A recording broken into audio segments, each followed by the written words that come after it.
At my sister's wedding, my parents stood in front of 50 guests and demanded that I hand over the keys to my penthouse as a gift. When I refused, my mother slapped me so hard the sound echoed across the marble floor. Everyone froze. I didn't fight back. I just picked up my cufflink, straightened my jacket, and walked out. Then I made a single phone call. An hour later, a woman walked into that reception, and when my mother saw who it was, she screamed. My name is Lysander Kane, and this is not just a story about a wedding. It's about family betrayal, about being treated like I was invisible, and about the moment I finally drew the line. I'm about to share something close to my heart. But before I do, can you say hi in the comments or tell me where you're from? I love hearing how far my story reached. It's always good to know I'm not alone in this. Thank you. And now, let me tell you everything.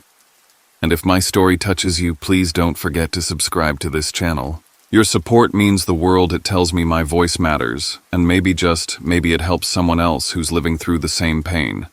It was 11:52 a.m. when the room turned on me. Fontainebleau's chandeliers threw shards of light across the marble, and the Atlantic glittered through the glass like it was in on the spectacle. 50 people, give or take, leaned toward a single microphone. My father, Vincent Pierce, tapped his champagne flute the way he does before he signs a deal, smiling like he'd planned the sun itself. Lysander has agreed to gift his brickle penthouse to Willow and Logan, he announced, voice smooth, the kind of smooth that only comes from rehearsal. For a beat, I thought I'd misheard him. Then the applause detonated. Uncles, aunts, a line of business partners trying to look like family, a handful of my colleagues who had no idea who I was to these people, and Miles, the groom's brother, phone up live streaming this theater to strangers. Willow pressed a hand to her chest and warbled, "Really, Zeph?" And for a second I almost believed the innocence on her face. I stood. No one discussed anything with me. I never agreed. The sound in the room shifted like a tide, reversing a hiss of confusion and offense.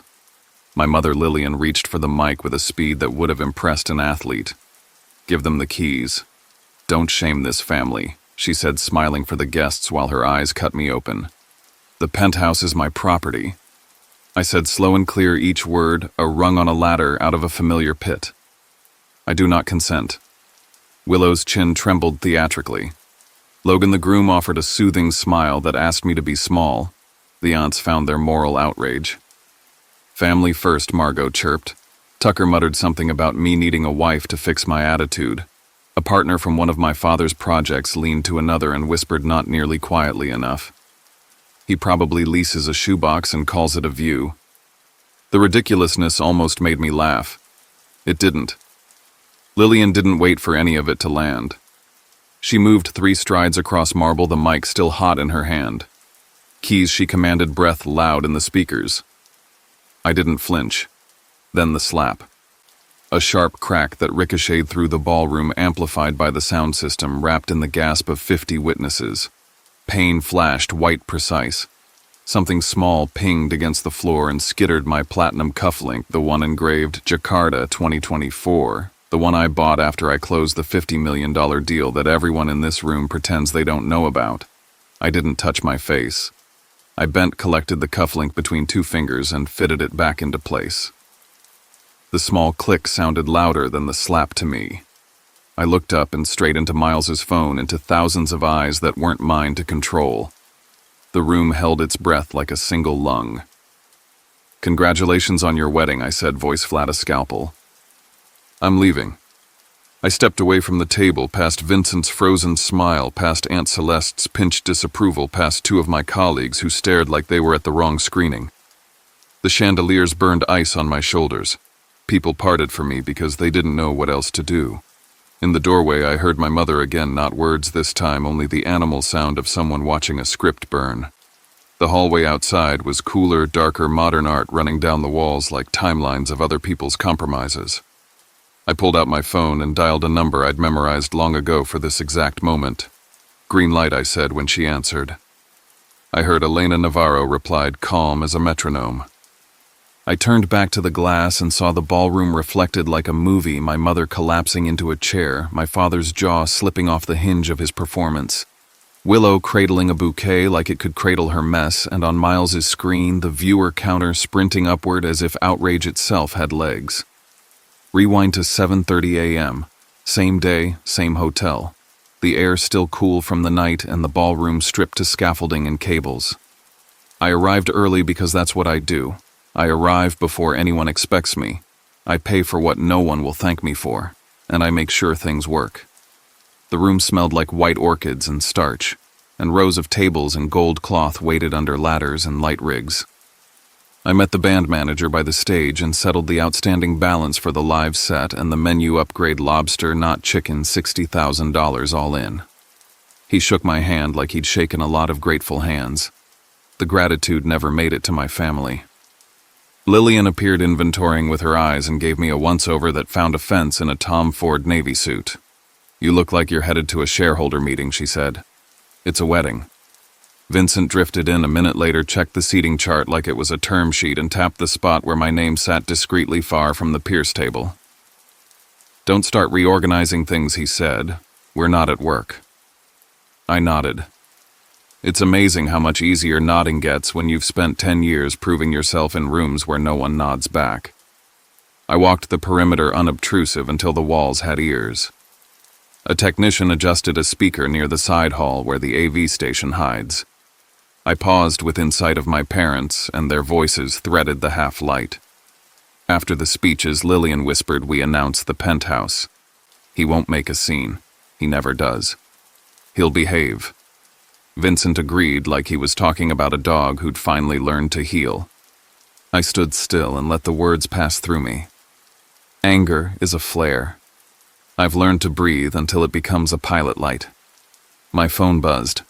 A message from my assistant with a photo taken minutes earlier from my penthouse terrace Biscayne Bay poured out in sheets of silver skyline standing like it belonged to me, which it did, and a caption I didn't know I needed. "Your fortress awaits, boss." I set it as my lock screen and watched the image click into place. Fortress is a romantic word for a building, but it fit. Past the stage, a door marked Tech opened into the AV booth, a narrow cave of cables and screens. On the main monitor sat a slide deck titled Willow plus Logan Reception. I scrolled curious until my chest tightened.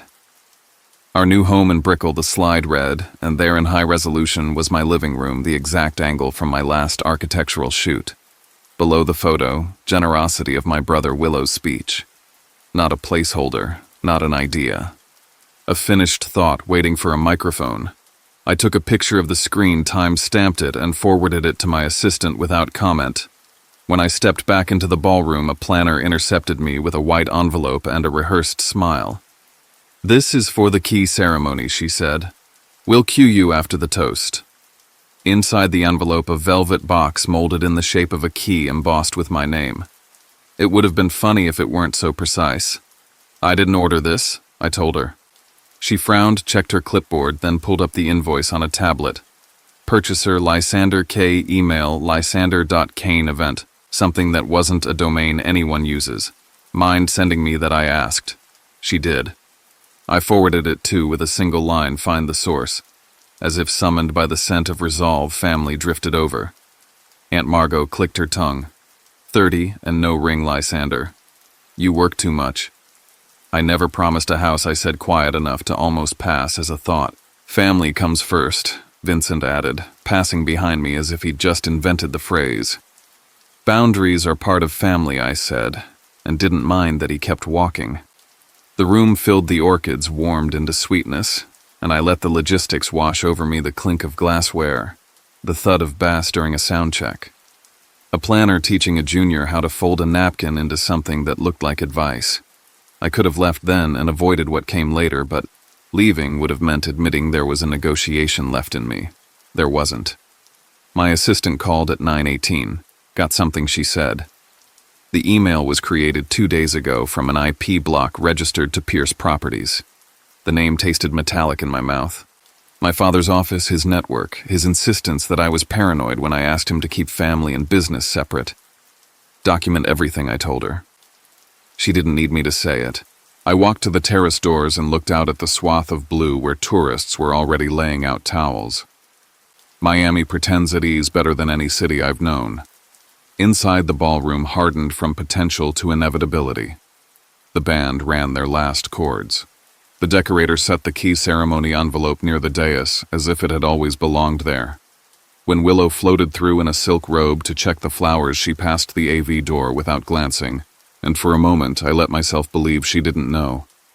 Then I remembered the slide in her deck with the word generosity, and my living room, and belief fell through its own trapdoor. By 10:30, the room had transformed into the version you see in magazines, gold-white sea glass light.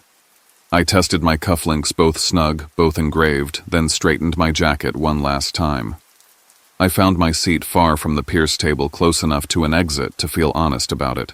My phone vibrated again with the lock screen Biscayne bright and impossible, and I smiled at the private joke of calling a penthouse a fortress at the private promise that I would treat it like one. What I didn't know, what I couldn't have known, was how loud a boundary can sound when it finally lands in a room built to silence it. But I knew enough. I had proof, I had a plan, and when people who raise you insist you owe them what you earned, planning is love for yourself. At 11:40, the guests began to arrive in earnest business partners in summer suits, cousins who judge as a hobby, colleagues of mine who still think I'm an analyst because I never corrected them. Miles framed angles with his phone. Lillian surveyed her kingdom. Vincent shook hands like he was stapling goodwill to the table. I sat and breathed the cufflink cool against my wrist, the word Jakarta pressing into my skin like a reminder that I didn't build my life by accident. By 11:52, there was only the mic and my father, and the sentence that tried to conscript me. The rest you already saw. By mid-morning, I had retreated to the hotel's private lounge, a quieter floor above the chaos where the walls were paneled in pale wood and the windows opened onto the Atlantic. The air was salted and still. I spread my phone and a stack of printed contracts across a low glass table, scanning them the way I used to scan term sheets at 2 in the morning. My cufflinks glinted against the PDFs as though reminding me of who had earned them. In the compensation agreement I'd signed last year, Clause 15.3 was underlined in yellow anti-coercion. It stated in legal prose that the penthouse awarded to me could not be transferred under pressure from family, social expectation, or public demand. It was the kind of clause most people skim over.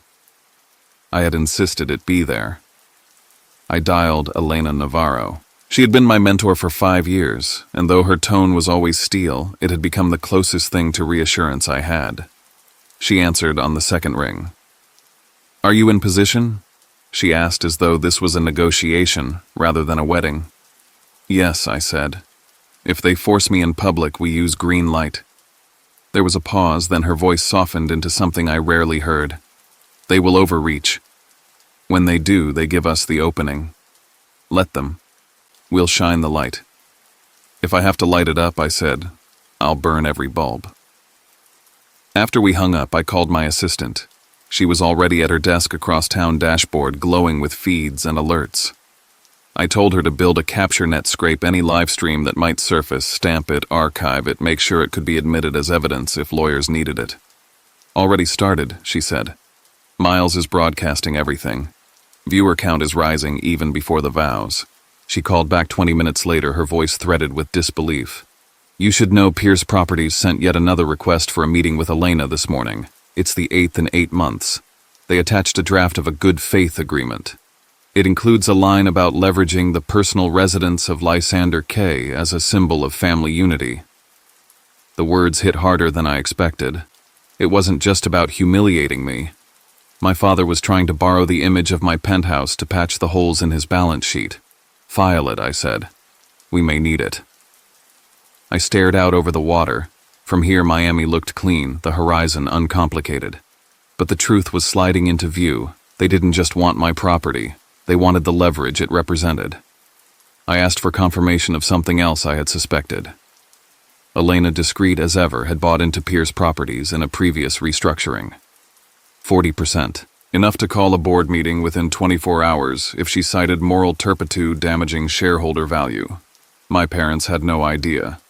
They thought they were circling a wounded animal, when in fact they were tethered to the one person they couldn't afford to cross. I kept that knowledge folded inside me like a hidden card. If they tried to shame me, it would be the pivot they never saw coming. Around 11:00, my phone vibrated again, this time from the building manager at Brickell. He told me my mother had phoned that morning asking how to add a new resident to the private elevator list. She had pretended she was confirming logistics. I instructed him to lock down the system, refresh the whitelist, deny any new entries until I approved them personally. I hung up and let the silence press in. It was one thing for them to imagine the penthouse as their prize. It was another for her to physically prepare to move into it. I leaned back, breathing evenly, my mind sharper than it had been all morning. I had contracts, allies, digital surveillance, and a contingency strong enough to withstand their theater. The helpless son they remembered was gone. If I had to walk alone into that reception, I would, but I would not be walking unarmed. At 11:35, I stood, buttoned my jacket, and pocketed my phone. The lounge doors whispered shut behind me as I walked the carpeted hall toward the main floor. Just outside the ballroom, I saw a velvet box embossed with my name placed neatly on a small stand beside the podium, the key ceremony waiting like a trap. Light from the chandeliers poured over it, turning my name into a spotlight. I closed my phone, steadied my pulse, and stepped toward the storm. By 12:15, the ballroom had transformed into something glossy enough for a magazine spread. Gold cloth covered the tables, orchids glowed in crystal vases, and the chandeliers threw their rain of light across glassware that hummed with expectation. Jazz curled through the air as servers topped off champagne. 50 guests arranged themselves into neat lines of loyalty and curiosity. I felt the weight of their eyes even before the performance began. My father stood, lifted his glass, and tapped it until the room fell quiet. His smile was the kind I'd seen him practice in mirrors, part businessman, part patriarch. "We are blessed today," he said, his voice carrying like an orator. Then, without hesitation, my son Lysander has chosen to gift his Brickell penthouse to Willow and Logan as their first home together. The room erupted. Hands clapped, voices cheered, relatives leaned into each other with looks of approval. Willow pressed both palms to her face as though overwhelmed. "Really, Zeph," she gasped, her performance polished enough to make half the room believe it. Logan's laugh was careful, straining to seem grateful without inviting more conflict. I stood. My chair scraped against the floor and silenced the closest tables. "There was never any discussion with me," I said, clear, steady. I did not agree. Gasps rippled, confusion breaking against the chandeliers. Whispers swarmed. Willow's tears appeared on cue, sliding down her cheeks as she shook her head. "I thought you wanted me to be happy," she whispered loud enough for everyone to hear. Logan wrapped an arm around her shoulder, murmuring, "We'll take good care of it," as though the property already belonged to them. Lillian snatched the microphone from my father's hand. "Hand over the keys right now," she barked, her voice ringing through the speakers. "Don't disgrace this family." The air thickened. Miles stood at the edge of the dance floor, phone lifted high, capturing every frame. My own screen buzzed in my pocket. A message from my assistant. "It's trending already. Thousands are watching." Margot rose from her seat, voice sharp. "Family is everything, Lysander. You should know better." Tucker leaned back with a grin, adding, "If you didn't work yourself to death, maybe you'd have a family of your own." Their words mingled into a chorus of condemnation, the kind of pressure designed to crush anyone who still believed approval was survival. I inhaled once, twice, steadying myself with the memory of Clause 15(3) etched into my mind. The penthouse was mine, protected by law and earned by blood and hours they never saw. I reminded myself they could shout, but they couldn't rewrite contracts. Across the room, one of Vincent's partners leaned to another and muttered, "If he really bought it himself, fine. But my bet, it's debt." The comment sliced through, the hum landing sharp in my ear. Their doubt was the story my parents had curated for years, that I was all appearance, no foundation. I felt the sting, but my hands stayed loose at my sides. My eyes swept the room. A few colleagues of mine seated far from the Pierce family exchanged glances. They knew who I was, what I had built, but they kept their silence. No one risked being the lone voice against a tide. I looked back at Lillian. Her breath fogged the microphone as she glared close enough now to close the distance between fury and flesh. The room pulsed with expectation. Champagne untouched music cut off 50 hearts leaning toward the collision. Her hand trembled just enough to give away her intent. The microphone buzzed, her chest heaved, and in that frozen second before impact, I understood the choice she was about to make would carve our family into before and after. The ballroom felt smaller now, as if the chandeliers had lowered themselves to press down on me. I straightened, voice cutting through the stale applause that had died seconds earlier. The penthouse is my property. I do not consent. My father slammed his glass on the table. Selfish, he barked. You're ruining your sister's day. His face was red not from drink but from the fury of losing control. Willow lifted her head, eyes wet, but what glimmered behind them wasn't innocence, it was recognition. She knew this would happen. Her voice trembled just enough for the audience. I thought you wanted me to be happy. The guests stirred. Some nodded at my father's outrage. Others lowered their eyes, unwilling to take sides. The air swelled with judgment, and it was mine alone to carry. Then my attention snagged on the velvet box at the podium. The key ceremony prop had been opened. Inside was a real key, unmistakable, identical to the set I kept in my pocket. My stomach clenched. Someone had taken one from me before today. Who had gone that far into my life? Miles lifted his phone and swung the camera close to my face. My features, tight with restraint, were now broadcast live to thousands of strangers.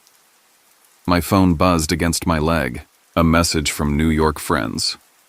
What's happening? Miami is watching you. I inhaled slowly. There was no hiding anymore. Laughter snapped across the room. Aunt Celeste leaned back in her chair, eyes sharp as glass. Please, she scoffed. He probably rents a shoebox. Penthouse. Don't make me laugh. The words sliced deeper than the slap I hadn't yet received. They had built an entire mythology around my supposed inadequacy, and here it was voiced in front of people who mattered to their reputations more than mine. Logan leaned toward me, still holding Willow like she was fragile porcelain. His tone was gentle, almost conspiratorial. If you really don't want this, talk to me later. Don't make a scene. His eyes said something different. Don't ruin the performance. His words weren't about me or about the truth, they were about preserving the illusion. Rage swelled hot and immediate, my pulse pounding, but I kept it leashed. They wanted me to lose control, to confirm the caricature they had painted for years, the difficult son, the selfish brother, the man unfit for family. I clenched my jaw, swallowed the fire, and stood straighter. If they wanted to strip me bare, I would let them, but I would not break. The noise of the room swirled into a storm. Whispers, accusations, moralizing. Somewhere a glass shattered. I was a lone figure in the center of their circus, lit by chandeliers and judgment. My mother moved toward me, microphone still hot, her breath heavy against the speakers. She raised her hand. The ballroom held still, as though the entire world anticipated what came next. And then the crack. The sound of her palm against my cheek exploded through the speakers, rattling the crystal. The microphone clattered to the floor. For a moment there was no music, no voices, no movement, only silence thick enough to suffocate. Every face around me was pale with shock. I stood frozen, not from the pain but from the enormity of what she had just done. The silence after the slap was worse than the slap itself. 50 guests stared, their mouths slightly open, their phones buzzing with alerts they didn't dare check. My cheek burned, but I refused to lift a hand to it. Instead, I retrieved my cufflink from the marble floor and slid it back into place. My fingers were steady. The act was deliberate, louder than words. I picked up the microphone. My voice carried low but absolute. Congratulations on your wedding. I'm leaving. I set the mic back on the stand and walked out with my spine straight. My steps measured every movement, defying the chaos behind me. People gasped. Some raised their phones to capture my departure. The ballroom no longer held me. In the corridor, the sound of my phone vibrated through my pocket. Notifications stacked in endless succession. The live stream had exploded. 10,000 viewers and counting. A hashtag formed in real time: Miami wedding slap. Strangers across the city were dissecting my humiliation, but I didn't feel humiliated. I felt awake.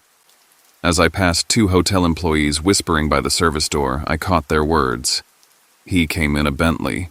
He's not what they said. Rumors spreading fast, already rewriting the story. The image my parents had tried to staple onto me was unraveling. I stepped into a quiet alcove, pulled out my phone, and dialed. "Green light," I said when Elena answered. "I saw it," she replied. "The video is everywhere. I'm on my way with counsel." The line went silent except for the certainty in her tone. The balance of power shifted in that instant. Another message from my assistant arrived seconds later. The text made my pulse hammer. The key in the velvet box was real.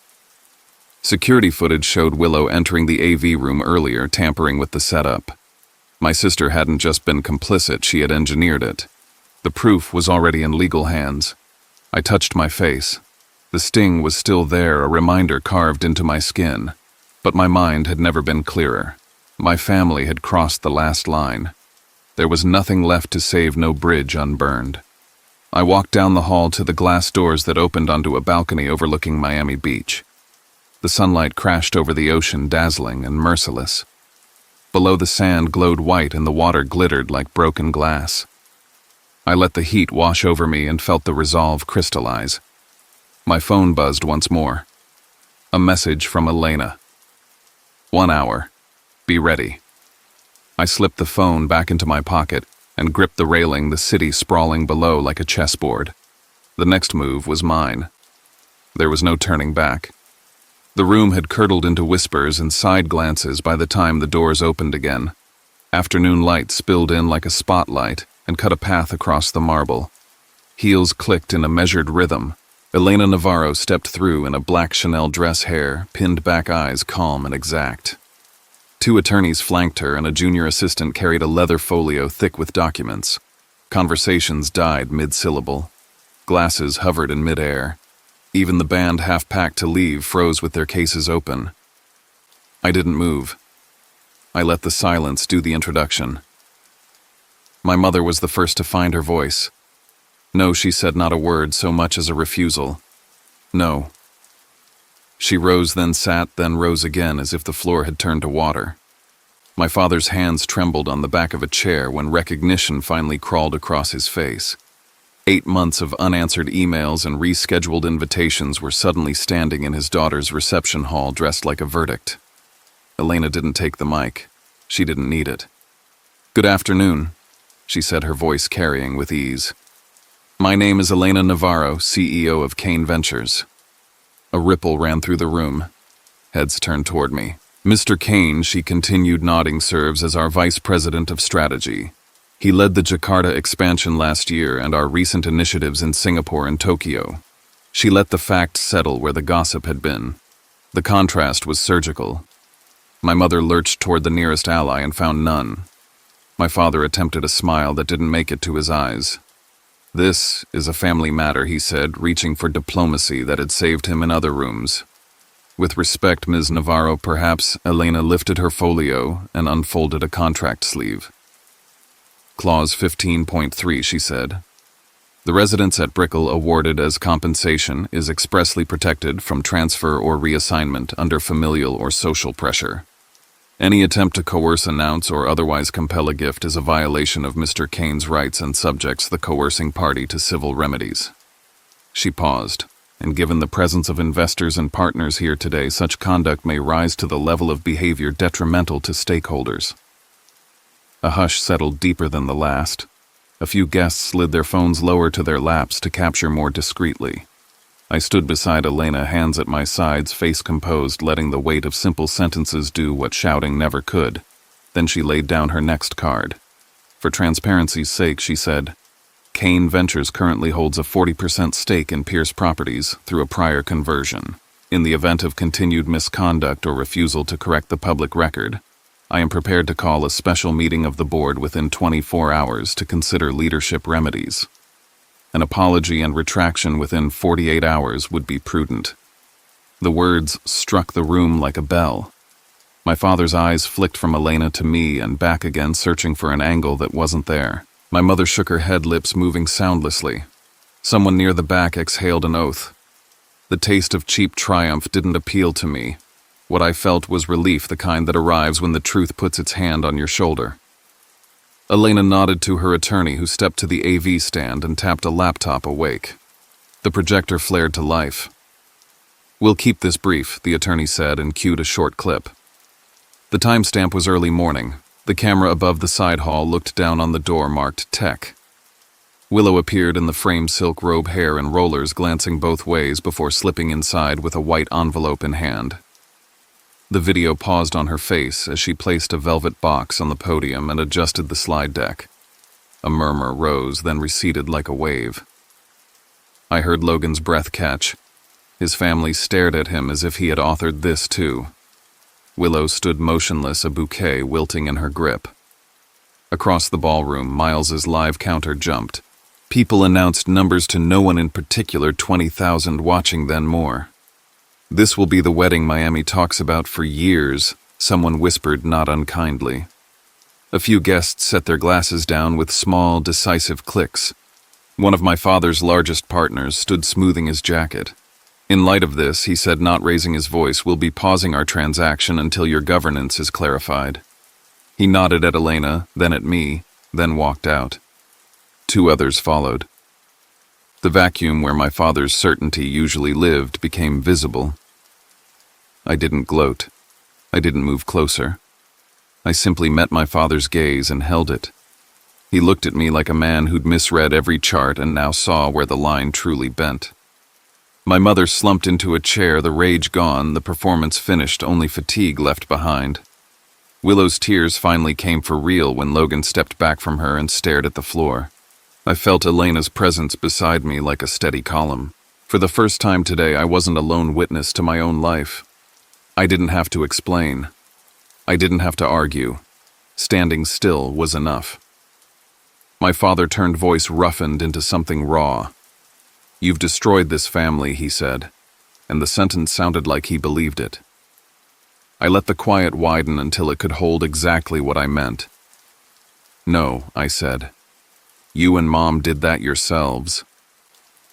The room exhaled with me. A songbird of a woman in the corner started crying softly for whom I didn't know. The light caught the crystal in a different way. The afternoon kept moving forward with or without their permission. That night, the city burned with light as if nothing had happened, but inside my penthouse, the silence carried its own weight. Biscayne Bay stretched out black and endless skyscrapers shimmering in its reflection while I stood at the glass wall with a glass of water in hand. My cheek still burned faintly from the slap, though the sting was nothing compared to the clarity that followed. The phone on my counter pulsed with messages, friends, colleagues, strangers, all of them witnessing the collapse I had lived through for years. I let it buzz. I wasn't ready to answer anyone. Vincent called after midnight. His voice on the voicemail was stripped of authority. "Tell her to stop," he pleaded, meaning Elena. "Tell her to let this go." I deleted the message. Minutes later, Willow's text appeared. "You ruined my life." I stared at the words, thought of the video proof of her setting me up, and set the phone face down. No reply. Some sentences deserve silence. By the next morning, the fallout was undeniable. Pierce Properties had lost 5 contracts in a single day. Logan's family postponed their honeymoon, citing the need for clarity. Miles sent me an apology for live streaming, but the genie was already out. News anchors replayed the moment frame by frame. Hashtags trended across platforms, turning our family's manipulation into public spectacle. I didn't feel shame. I felt a strange relief, as though their mask had finally been ripped off in a way I could never have managed alone. A hotel bellman holding the door open for me that night paused before speaking. "Sir," he said quietly, "nobody should be treated like that by their own family." I thanked him. His words from a stranger with nothing to gain landed heavier than the cheers or jeers inside that ballroom. 6 months later, the noise had settled, though the scars remained visible. I had been promoted to senior vice president, my salary raised, my voice respected in rooms where strategy shaped futures. Kane Ventures honored me at our annual event, and I added my own contribution to a foundation for men recovering from emotional abuse. Vincent issued a public apology crafted by lawyers, and Pierce Properties shrank under the weight of its own mismanagement. Lillian raged online until the comments called her what she was, a mother who built her image on control. Willow's marriage dissolved within 3 months. Her last message to me read, "Are you happy now?" My reply was simple. I kept what I earned. That's different. The video passed 1 million views, then became part of the endless churn of online content, though its impact lingered. Forbes invited me to speak, not about the scandal, but about boundaries, integrity, and the courage to walk away. I spoke plainly. I didn't need to dramatize what was already written across my skin. Now, each morning I stand on the terrace with coffee warming my hand, the horizon painted gold as the sun climbs over Biscayne. My penthouse is quiet, my fortress intact, not because of locks or glass, but because I drew a line no one else could erase. Success, I've learned, isn't something you owe to anyone. It is proof that you chose yourself and kept choosing even when it hurt. And every sunrise I choose again.